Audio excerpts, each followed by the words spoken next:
So I'm excited to introduce our second speaker, Brian Zimmerman, the CEO of the Cleveland Metroparks.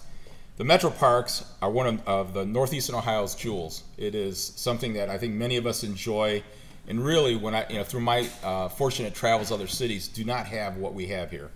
Brian will discuss the organization's economic impact of the Metroparks, along with his existing projects and projects that are on the drawing board. He is responsible for the management of more than 25,000 acres of green space in northeastern Ohio, including 18 park reservations, 9 golf courses, and the nationally acclaimed Cleveland Metroparks Zoo. Since assuming the role of CEO in 2010, aside from the original park founder, Brian has acquired land at a faster rate in their 105-year history, adding over 3,000 acres of protected parklands and forests. Brian has helped revitalize Cleveland's urban core with the acquisition and transformation of nearly 750 acres of lakefront property, including reconnecting Cleveland Tiger Trails project that links more than 66,000 residents to Lake Erie and the region's vast network of parks and trails. Through broad support and investment, Brian has helped expand and connect Cleveland's Emerald Necklace into both tremendous community asset and a tourist destination. And under his leadership, the Park District secured more than $150 million in external grants and donations to maximize investments in the projects across the Park District. A recent study revealed that the Cleveland Metroparks contribute $873 million in economic impact to our region. As CEO of the Cleveland Metroparks, Brian has also overseen the transformation of the Cleveland Metroparks Zoo into a nationally recognized facility in animal care and wildlife conservation. His efforts have been recognized nationally through several awards, including the 2021 National Gold Medal Award of Excellence in Park Management, the highest national honor in Parks and Recreation.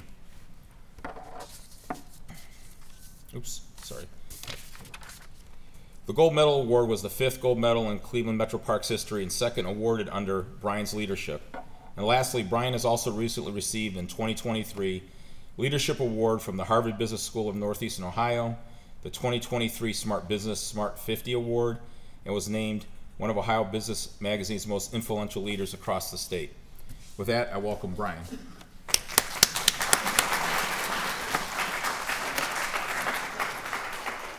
you. I think she's better at getting the slides up than me. Just go ahead and start. Well, good evening, everyone. Can everybody hear me okay? So again, Brian Zimmerman.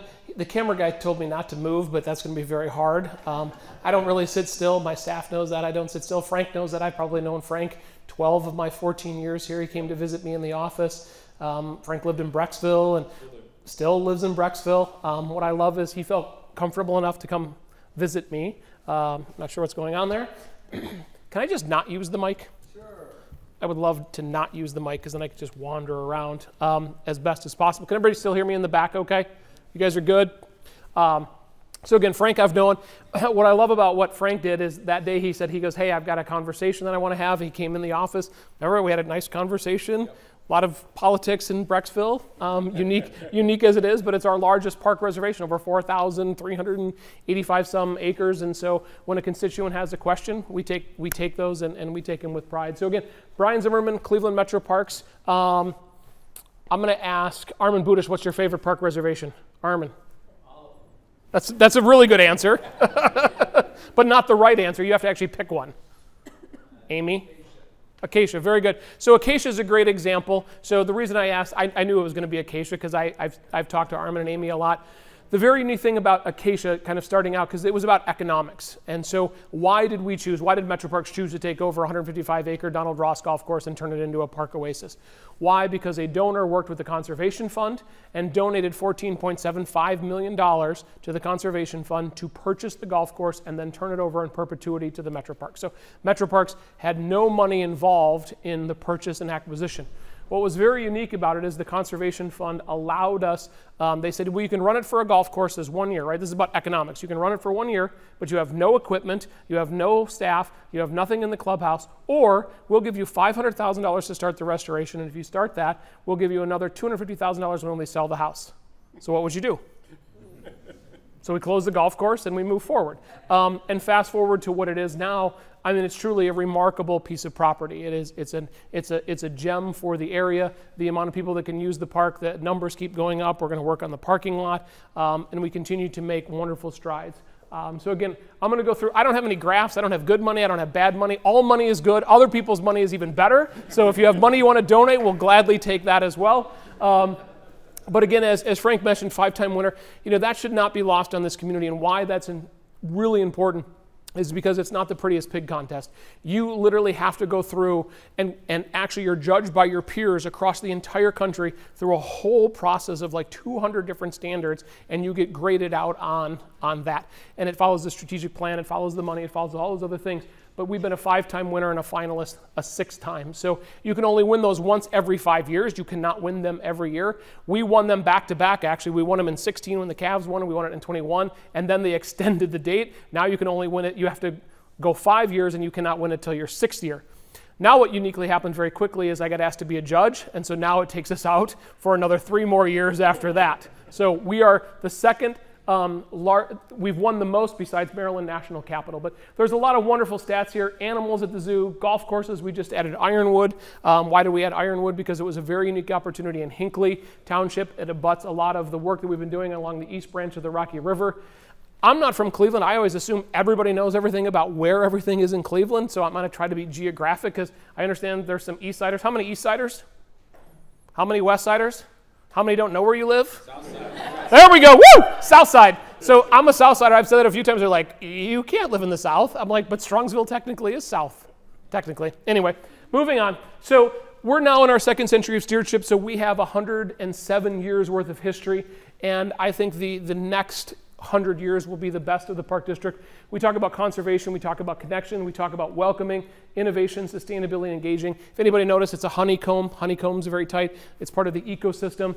The mission, protecting nature, connecting communities, inspiring conservation of our world. Anybody done Menti word clouds? College students, yes, no? Anybody done like wordsmithing and mission statements?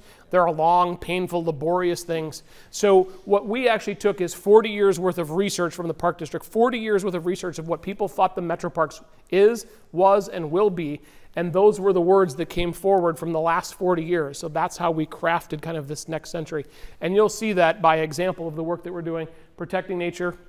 We talk about the conservation of land. We talk about connecting communities. Hal and I were talking about Solon to South Chagrin, trails, those types of things. Connecting communities is really important. And inspiring conservation is truly important. This is about kind of the economics. So when Cleveland Metroparks, when I got here in 2010, Edgewater Park did not look like Edgewater Park of today. This is the Edgewater Beach House. A very unique opportunity to pay homage. If anybody notices, this actually looks like a boat. We spent a tremendous amount of time actually looking at the ecosystem of where we could get the best sunsets coming across Cleveland.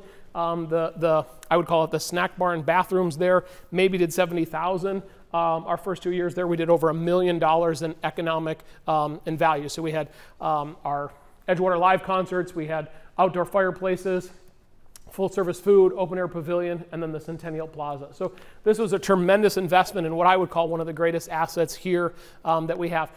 Along the lakefront, not to be outdone, the Noshery. So this is over in Huntington. This is in Bay Village.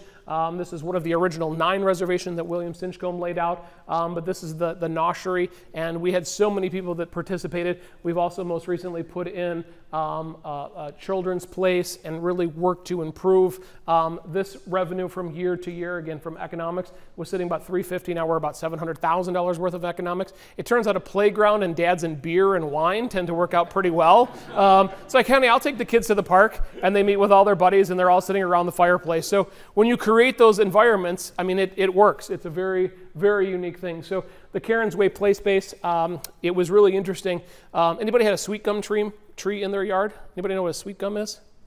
Yeah. One person? Do you know? I mean, they are, Frank knows, they're brutal. They have little, like, we call them monkey balls, but if you walk on them, so we have a beachfront property, and we have 30 sweet gum trees right next to it. I'm like, this doesn't make a lot of sense from a safety concern. So we cleared those trees out. Yes, we're a conservation agency, but we created this wonderful play space. An ADA zip line, and it has been absolutely wonderful from a driver of actually economic inspiration in this particular area. The amount of families, the amount of things that go on there is just, it's truly, truly remarkable.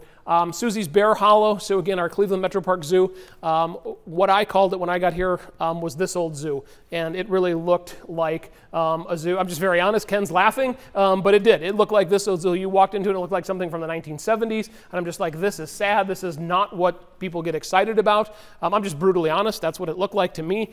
And so what we did, all of the research, people want to see larger animal exhibits and less animals. That's kind of the move. And so when you get to see Susie's Bear Hollow here, if anybody's been there, anybody's had kids, we designed a treescape so you can claw all the way up on top of it. And it was really interesting.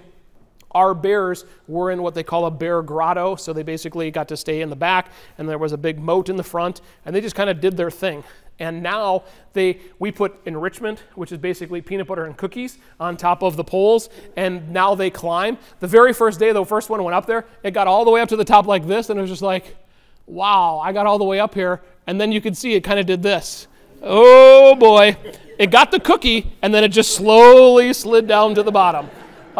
But now you look at the structure of the animal. The structure of the animal is extremely important because if you look at elephants that feed on the ground, their whole fronts get softer. So now we feed all the elephants up in the air, so their trunks and their whole muscle skeleton has to go up. Same with the bears. So again, a whole bunch of really unique things, but how we're doing animal husbandry, how we care about things. So this is out in Wilderness Trek. This is Susie Bear Hollow. Cleveland Cliffs Bike Park. So I cannot say enough great things about Cleveland Cliffs. So this used to be ArcelorMittal. ArcelorMittal used to help us with a few things. Cleveland Cliffs kind of shepherded in a new era. If anybody's been to Ohio and Erie Canal, it's part of the towpath. There's fishing. Well, there happened to have been a big vacant piece of property. It was just gray gravel, and it was doing absolutely nothing. And every time I drove by it, I'm like, I want to do something there, I want to do something there, I want to do something there. And I saw this bike park when I was out in Arizona. I'm just like, we're bringing this thing back and we're going to do it. And by gosh, we did this thing, and it looks just like that. It is a nationally recognized, anybody know Red Bull? Red Bull? Yeah. College students? So you know Red Bull, all right. So the red lines means it's Red Bull certified, so which means we can host national events. So it was designed by people that actually know all about this. I've ridden it. It's awesome and scary all at the same time. There's like a whale tail down here and all sorts of really unique things. But we have Huck, which is one of the national champions. He's like 11 years old from Bay Village. But again, this was a partnership. Again, public-private partnerships. But this took a space that had no economic activity. The first weekend we opened it, there was 35 different state license plates from all over. 35 coming to Cleveland because they knew we opened this. Where else did they go? Anybody know Ray's Mountain Bike Park? Yeah. Ray's Mountain Bike Park. So Ray's Mountain Bike Park and here. So again, bringing people to town. We like OPM, other people's money in town. If we keep spending our own money, we don't grow. We need to bring other people's money in. And this is just another great example of that. Red Line Greenway, certainly we cannot take care of that, what I would say, full responsibility for all of the activity that's happened, but the Rotary Club did a downtown beautification. If anybody's ever ridden from the airport to downtown, it wasn't the most picturesque, but they really took it on for the last 20 plus years. They cleaned up the graffiti. They did a lot of wonderful things. When Frank mentioned the 66,000 residents, this is the 66,000 residents that had no active way. This is a transportation corridor. It's between two rapid stations. It really links, and you can see all the way into downtown. It is absolutely a phenomenal project. Wendy Park Bridge, Whiskey Island. Anybody been on this? Anybody? That's it? 5 people? 10? All right, Armin, I appreciate it. So I will tell you, you may not know, but I have gray hair. I have a bunch of it just from this. This is actually the largest fiber optic line from New York to Los Angeles. Sits 5 feet off that pier there. If we hit it, it was a $400,000 fine and $40,000 a minute if we hit the thing. We buffered that area and put pillow wrap and everything that we could possibly around so we never hit it. But my son was running the 100-yard dash his freshman year, and a month after he graduated, we opened it. It took us 4 years of perseverance with the railroads. The railroads are absolutely, we had the rights to be there, but they just worked us over. And I love a good fight. I'm a wrestler. We'll just fight, and we'll just fight. And we ended up, there's a true story. We ended up, I must be deaf in this one ear because I could have swore he said, "You're good to go on Monday." So we finished the last lift on Monday, and they went absolutely bonkers on us. And then they called everybody in. We're shutting this whole project down. You're going to have to do all these things. And I'm so sorry. I said, can you speak louder? I said, I must not have heard you that morning because I thought you said we were good to go, not good to go. the long story short is we built this thing, and they were going to delay us even longer because we had one lift, and they wanted to hold us over, and I kind of knew, and I'm just like, we're plowing this thing forward, and we're getting it done. The crane was costing us $25,000 a day. I'm like, I'm not having this thing sit here for another week. So we plowed this thing forward. Absolutely amazing connection to the lakefront, a wonderful project. This looks like, I would say if anybody has a pet and they've ever thrown up before, it looks like the dog's breakfast that ate crayons. But this is really the Cuyahoga County Greenway plant, and why I'm bringing this up is we are probably one of the only regions in the country that have mapped out the entire county. Why that's significant is because it reduces the amount of infighting from Solon to Chagrin or Broadview Heights to North Royalton or Garfield to wherever it happens to be. So the entire system is mapped out, and I don't expect you to know all these particular areas, but just know that the Emerald Necklace, you know, from if you are at the top of Rocky River by Detroit, you can go 35 miles all the way over to Frank's house and have coffee with him probably. Over in Brecksville on a trail. You never have to leave the trail. And so we're continuing to partner with the Cuyahoga Valley National Park and others to continue all the way along to make all of these wonderful connections. I'll try to highlight a few of them along the way.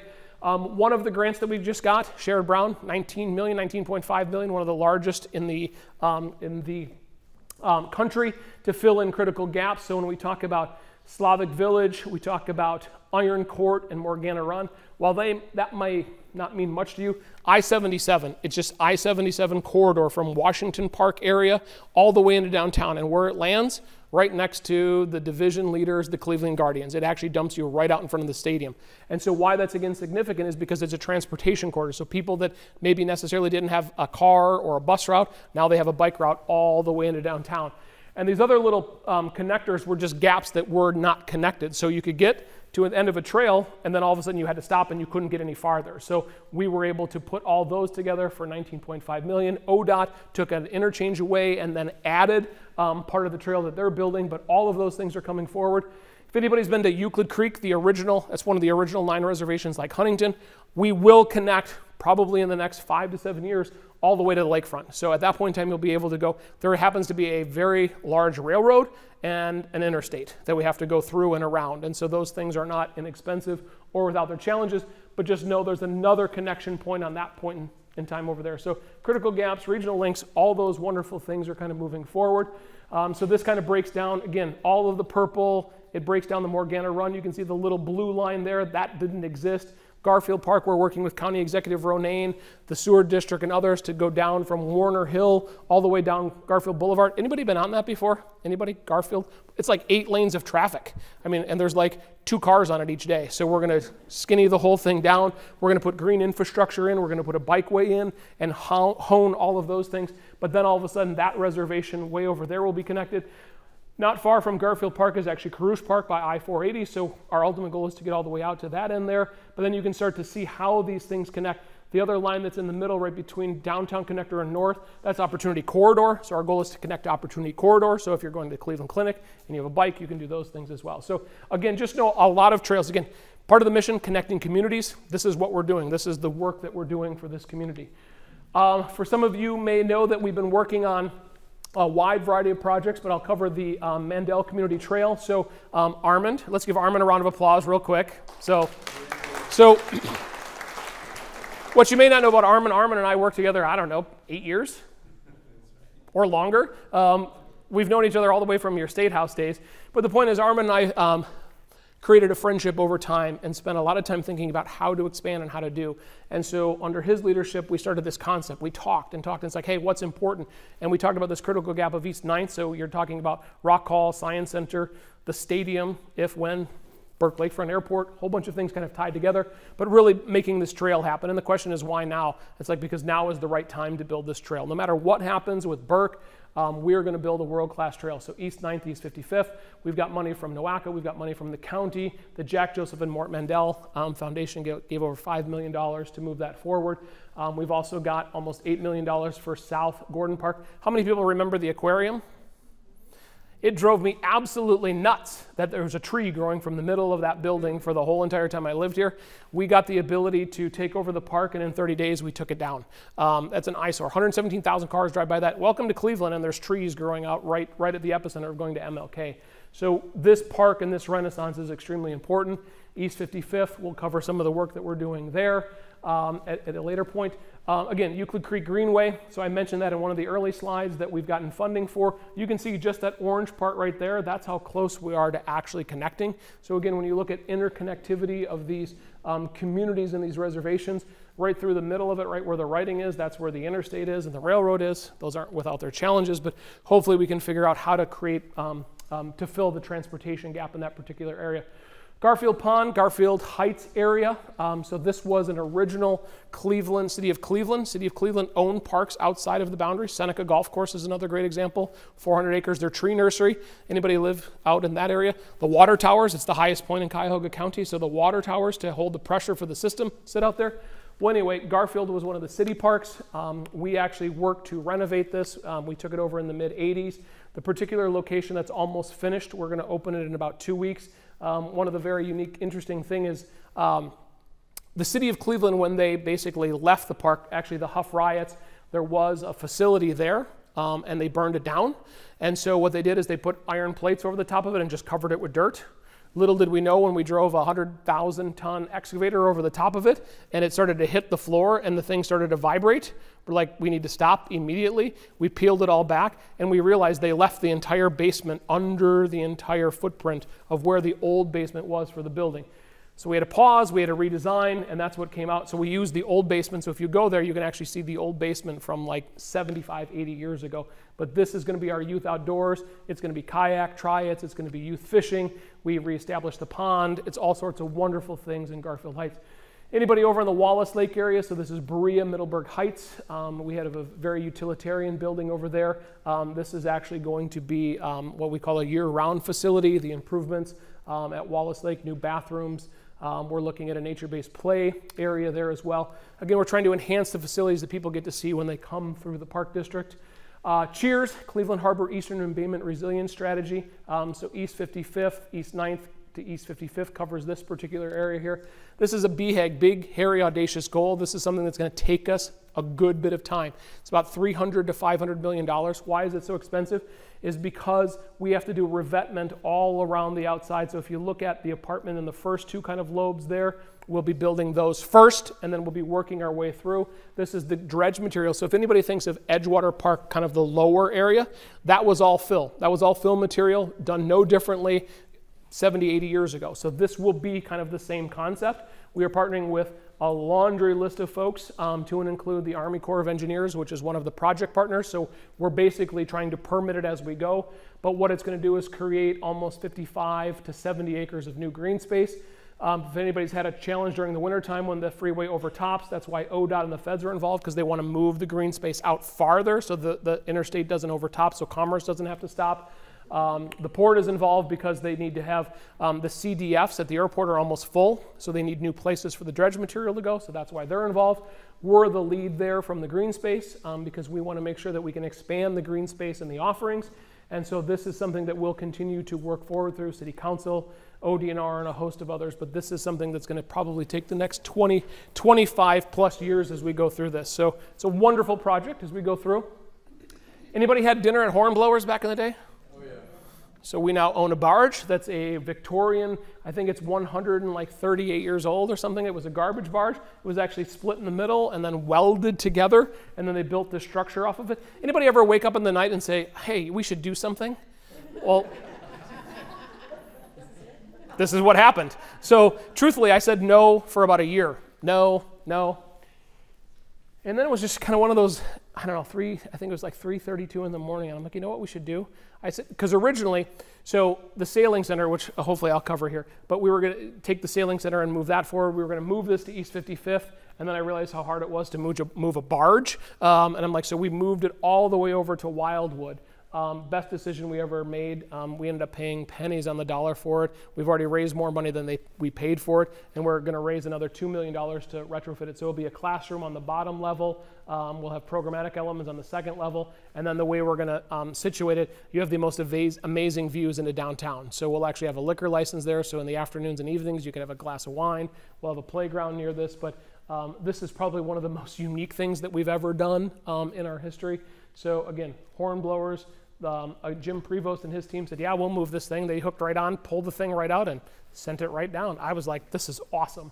So we made the right decision, but we've already gotten an IMLS grant, which is extremely hard to get, and we're actually starting to work on all of the programmatic elements that'll tie to this. So this is, again, just another unique opportunity. So again, it was going to sit right about where the boats were there because the facility that we currently have is really only about a 6-month facility. It has no heat, has no air conditioning, and all those things. We have partnered with many different people to raise almost $14 million, to put this together. 117,000 cars drive by this every single day, and there's nothing like this in Cleveland. There's nothing that says community, nothing that says you are welcome here like this. So when you look at Huntington and the Noshery, the reason I showed those, you look at Edgewater and the work we did there, you look at the bridge that we tied there, this was kind of that next level infill from East 9th, East 55th, East 72nd, MLK, of landing this particular building there. Parker Hannafin's name, anybody knows Patrick S. Parker Hannafin, the America's Cup, anybody watch the boating? Their hydraulics sit on all of those boats. He was an avid sailor. They actually designed a boat where they put the hydraulics built right into the hull. They were just revolutionary of how it actually works. So Parker's tied in because they want to be able to do job creation and opportunities to explore what they do from an engineering standpoint. So again, Patrick S. Parker, the foundry, we've already had proof of concept. There's another building that's going to be added to it, but this is all designed in-house and carried on. Not to be outdone by that. So that's about a $15 million project. We talked about the world-class zoo. So I've had a chance twice to travel to Rwanda, probably 2 of the most impactful trips I've ever done in my life. I grew up on a farm in southern Wisconsin. I don't think I left the state until I was like mid-20s, but to travel to see the gorillas in the wild is a truly remarkable and transformational.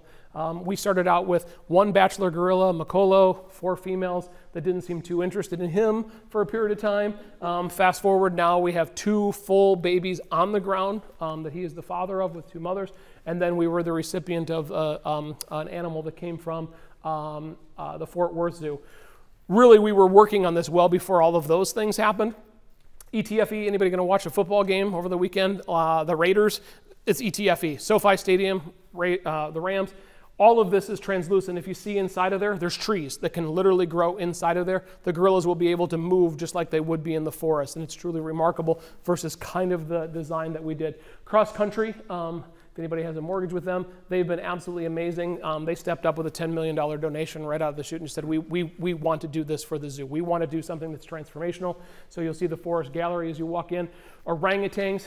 I never understood why the zoo was disconnected. The rainforest was different than the zoo. People ask, well, how do I get to the rainforest? Well, you have to leave the zoo, walk across the way, almost get hit by a car, and then go over there. It's like, no, that's not a good idea from safety. So we'll unify the entire zoo with this project. So you'll have a whole new front entrance, whole new bus tram turnaround area, and then this particular world-class area there. And that is all I have. So again, Brian Zimmerman, Cleveland Metroparks. I will take any questions that you have. Yes? What am I going to hint? I didn't actually include Hinkley Lake. I didn't think it was that sexy, but thank you for the question. So it's a wonderful project. So, you know, it's interesting when any engineers in the room, it's interesting when engineering estimates like actually hit time frames, because they said it was going to last about 100 years, and I think we're at 97. And so it was really more of an insurance thing, because if you look at the concrete itself was very good, but the roller, the earthen dam, which you'll see the ones that have failed in northern Michigan, what happens is they meet field moisture capacity, which is the soil's inability to hold any more water, and that actually breach, and they create the mudslides that actually go through. So we had to take all of that down, rebuild the entire dam structure. So we'll be done probably in the next 18 months there. We had to pay for the entire thing ourselves, the entire thing. We tried federal money, we tried earmarks, we tried everything imaginable, and nobody wants to fund a damn dam. And so we had to fund it, and we just like, we're going to do this, and we're going to do it a world-class way and be done. And then there was one remaining home that was on the inside part. It's the second largest park. There was one remaining house. We now bought the last house, and we may move the boathouse over there and create a whole new paradigm in Sunset. So stay tuned, but Great Lakes is well into process. So that's down at Hinkley. $10 million project. Armand?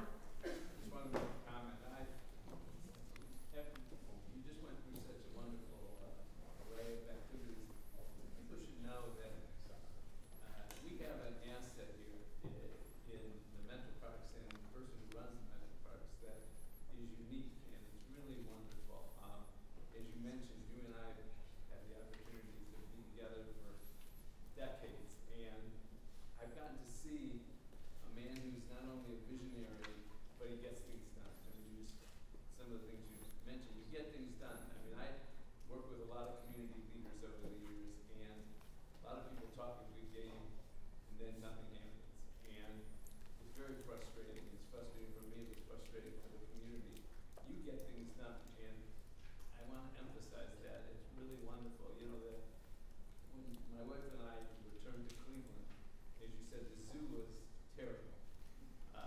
And it's a world-class zoo now. And along the theme of you get things done, when my wife and I were on vacation, you might remember this, when we saw something that looked like it would really be a plus for Cleveland. So I called Brian from vacation, and we were walking around, it was probably in the middle of the night, and Brian picks up his phone, and we talked about what could be done in Cleveland. And Brian is always focused 100% on what we can do to make Cleveland better, and I really value the fact that you're here. Thank you. Women's soccer? Thank you. Thank you. Thank you. Women's soccer? So why would it be involved in women's soccer? The answer is nobody else stepped up. Nobody else stepped up. And there's a backstory. Anybody remember Paul Harvey? Yeah.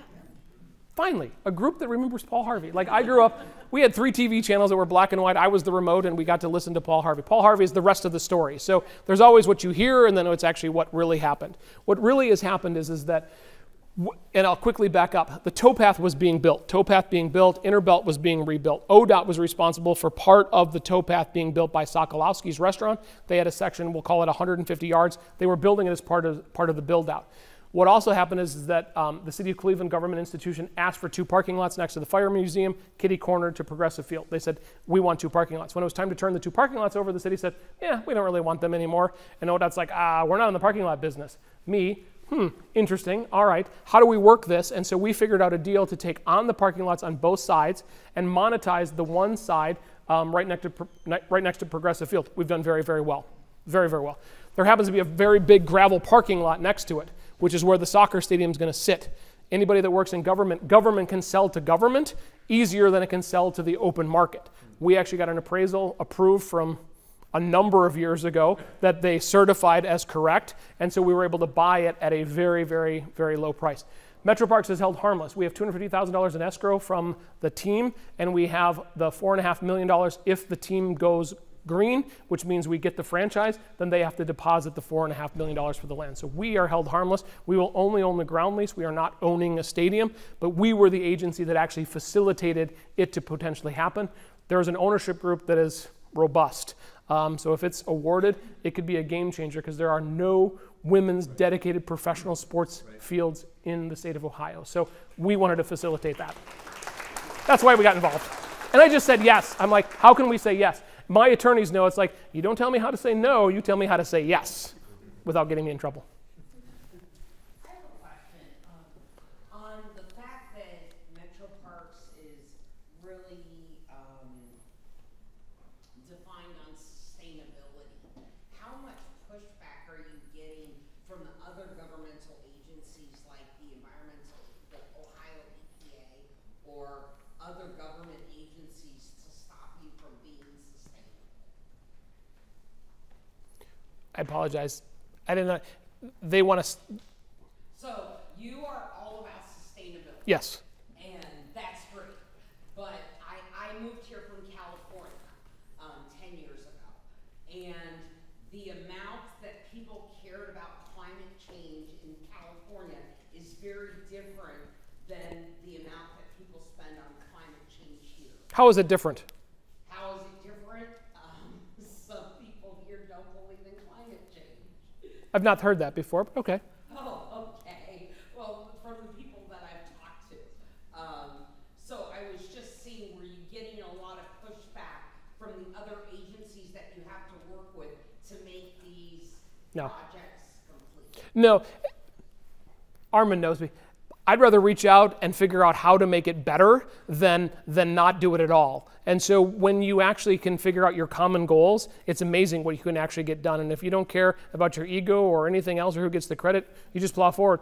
I mean, Sherrod Brown, $10.8 million or $10.9 million for Irishtown Bend. That's a legacy. That's a cultural legacy program. 3.9 for an environmental justice area. So I would say we're more leading that. I mean, we're talking solar. Solar is not without its challenges, right? You got to take something to produce it. So it's this fine line that you have to walk, but I will also say electric isn't getting cheaper. And so it's all these weird, unique turns. But I mean, when you look at, I could go on a whole thing on carbon sequestration, carbon footprint. We have actually monetized the carbon footprint of the entire park district, and we've actually sold credits on the carbon market.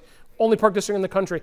Wickedly hard process. But Julie Louise Dreyfus family's companies, they bought some of the credits. And so we've been able to monetize almost $2.5 million. Where did that money go? To put new trees in the ground. And so that's the only place that it went. But we figured out how to maximize a carbon market for the benefit of the community. So I wouldn't say we get a lot of pushback. Okay. And if you do, sometimes you can't say, I don't hear very well. Yeah. Which is kind of true. Go ahead.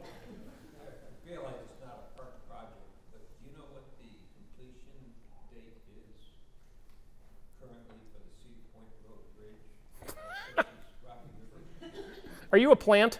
Do you live over there? I have had my butt reamed more times. Ugh. You kill people with kindness, right? I mean, you kill people with kindness. They call, and this one lady goes, well, you're the Metroparks. Why can't you make them? And I'm just like, but it's not, it's accounting. Here's truthfully what happened. Engineers, right? They do the process. They think everything is set. Boom, we're ready to go. They peel it off, and all of the girders that they thought were okay were not okay. Steel, orders, this, delays, etc. And it was a very small firm that got the contract. They did not have the wherewithal to throw other people at it, and all it did is just delay. I bet I've taken 250 phone calls about that particular project, and they don't care. I will tell you, people want government to get things done. And I wish I could just go pour the concrete myself. I mean, because it would be much easier to get it done. We have actually delayed the bridge in front of Rocky River Nature Center. We have delayed rebuilding that because that one has been out for so long. If we took 2 out, people would just go Donnybrook on us. So we just said, we'll just wait. And so I'm prayerful that I've been told late October, early November. So that's actually a very fair, I know, but that's what they've said. Stay tuned. Yeah, Frank. As a stakeholder, and a major stakeholder in our county, have the Metroparks been asked to weigh in on the whole Cleveland Browns, location of the stadium, impact at all? I didn't know. We're talking about moving a stadium? That's the theory. Oh, interesting. I don't know that I'd heard that before. You know what's interesting? Having come from Milwaukee, Madison, when you look at ecosystems around stadiums, anybody ever been to Lambeau Field? Yeah. Lambeau Field's remarkable, what they've done for that ecosystem there. This is Brian's opinion. This has nothing to do with there's nothing else.